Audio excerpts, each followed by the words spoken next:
Hi, this is me dietitian Shreya and you watching eat right diet with dietitian Shreya. आज का जो हमारा topic है वो हेपेटाइटिस के ऊपर है। हेपेटाइटिस यानी कि आप सब समझ, हम लीवर के बारे में बात करने वाले हैं। लीवर एक बहुत इंपॉर्टेंट ऑर्गन है जो कि मेटाबोलाइजेशन करता है कार्ब, प्रोटीन, फैट का। उसके अलावा ब्लड को फिल्टर करता है, इन्फेक्शंस को फाइट ऑफ करने में हेल्प करता है। और अगर लीवर इन्फ्लेम हो गया तो बहुत सारी प्रॉब्लम्स हो सकती हैं। और हेपेटाइटिस एक ऐसा टॉपिक है जिसके बारे में अवेयरनेस बहुत ज़्यादा ज़रूरी है। अगर हम लोग अवेयरनेस नहीं स्प्रेड करेंगे तो हम इसको फैलने से नहीं रोक पाएंगे, क्योंकि हेपेटाइटिस जो वायरस है, 5 तरीके के वायरस होते हैं, ABCDE। सो ये वाले वायरस कैसे फैलते हैं, क्या होता है, ये सब आपको हमारे वीडियो में पता चलेगा। सो हम लोग स्टार्ट करते हैं हेपेटाइटिस के बारे में। हेपेटाइटिस है क्या, और अगर हेपेटाइटिस को कंट्रोल नहीं करेंगे तो डेफिनेटली वो प्रोग्रेस करेगा लीवर फाइब्रोसिस, सिरहोसिस और कैंसर में। लेकिन अगर हम हेपेटाइटिस ए के बारे में बात करें तो ये वायरस एक इन्फेक्टेड पर्सन के फीसेस से फैलता है। हेपेटाइटिस बी के बारे में बात करें तो ये जो वायरस है ये ट्रांसमिट होता है इन्फेक्टेड ब्लड, सीमेन या फिर बॉडी के किसी और फ्लूइड से इन्फेक्टेड पर्सन के। अगर हम हेपेटाइटिस सी के बारे में बात करें तो ये सबसे ज़्यादा कॉमन है और कैसे फैलता है, इन्फेक्शियस ब्लड की वजह से। तो जब हम लोग सिरिंजेस यूज़ करते हैं तो डेफिनेटली उससे हमारा रिस्क फैक्टर बढ़ जाता है इनकेस अगर कोई इन्फेक्टेड पर्सन हो। हेपेटाइटिस डी जो है ये बेसिकली एक इन्फेक्टेड पर्सन जिसको हेपेटाइटिस बी भी है, जिसको हम लोग सुपर इन्फेक्शन कहते हैं, तब हेपेटाइटिस डी हम लोग बोलते हैं कि उनको है।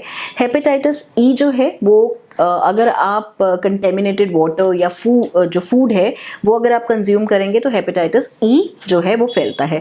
तो हमें ये पता चल गया कि ये कंटेजियस है, हेपेटाइटिस कंटेजियस है, चाहे मदर टू बेबी या फिर इन्फेक्टेड सिरिंजेस या फिर हाथ ना धोने की वजह से या फिर ख़राब फूड खाने की वजह से या फिर ऐसे इन्फेक्टेड पर्सन का बाद में हम लोग अगर वॉशरूम यूज़ करें तो भी।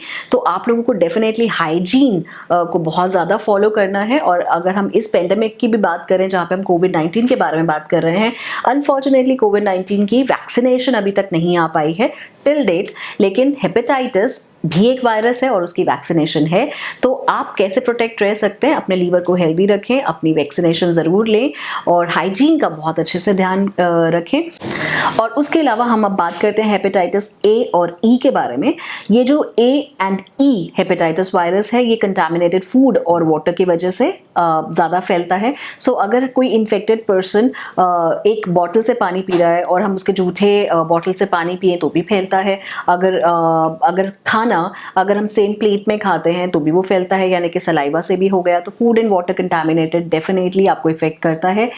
हेपेटाइटिस बी, सी एंड ई जो ये वायरसेस हैं ये फैलते हैं बॉडी फ्लूइड्स की वजह से। सो आपको पता चल गया कि रीज़न क्या हो सकता है, आपको प्रिवेंशंस क्या करने हैं। अगर हम बात करें कि मदर से बेबी को कैसे रिस्क हो सकता है, वो वाला रिस्क हो सकता है हेपेटाइटिस बी। सो इसीलिए आपके हेपेटाइटिस बी के भी वैक्सीनेशन बहुत इंपॉर्टेंट है ताकि मदर के थ्रू बच्चे को ना हो जाए।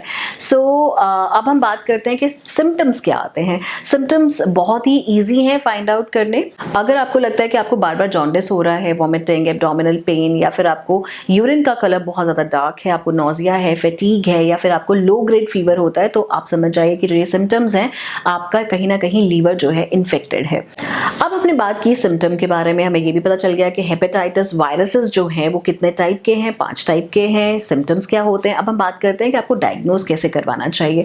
डायग्नोज डेफिनेटली आपके डॉक्टर टेस्ट लिख के देते हैं, फिजिकल एग्जामिनेशंस होते हैं, ब्लड सैंपल लिए जाते हैं, लीवर बायोप्सी होती है। सो ये जो सब चीज़ें हैं ये आपके डॉक्टर आपको प्रिस्क्राइब करते हैं। सो आज हमने बात की खुल के हेपेटाइटिस के बारे में। लीवर जो कि एक अंडर एस्टिमेटेड ऑर्गन है और आजकल मेरे पास जो मैक्सिमम क्लाइंट्स हैं वो लीवर के ही, चाहे वो लीवर कैंसर हो, लीवर सिरोसिस हो, लीवर फाइब्रोसिस हो, फैटी लीवर हो। अगर हम अपने लीवर की इन्फ्लेमेशन को टाइम रहते कवर अप कर लें, पहचान लें, प्रिवेंट कर लें, ट्रीट कर लें, तो यहाँ तक नौबत नहीं आएगी। So enjoy the grace, the blessings of your liver.